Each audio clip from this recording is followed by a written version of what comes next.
Днес е четвъртък. Биткоин се търгува за около $113 000.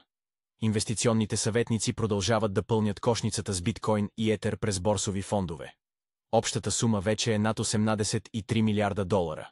Това говори за по-зряло, портфейлно мислене. И има още място за растеж. Пазарът е раздвоен. Някои чакат възстановяване към 118 000, други се страхуват от спад към 105 000. Засега купувачите взимат всеки спад, но трендът още спори с тях. Денят беше наситен, цените се клатят, проекти обявяват новини, регулатори шумят. Класика. BlackRock вече държи повече биткоин през своите фондове от някои големи борси като Coinbase и Binance. Тези фондове буквално пренареждат пазара през 2025. Възможно е Етер да е следващият. Ledn и Signum подновиха кредит срещу биткоин за около $50 милиона, а интересът беше двойно по-голям. Институциите търсят доход, който да устои на инфлацията.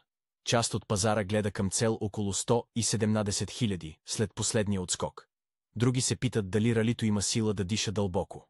Един самостоятелен копач удари джакпота и прибра около $373 000 от един блок. Упоритост плюс късмет. Някои модели още дават шанс за 160 000 до Коледа, ако последното тримесечие се върне към средното. Големи играчи преместват към етер около $456 милиона след печалби в биткоин. Това подгрява надеждите до година да е силна за останалите монети. Metaplanet одобри план да събере до $880 милиона и да насочи около $835 милиона към покупки на биткоин. Планира и до $555 милиона нови акции. Ако ти е интересно, харесай видеото и последвай канала.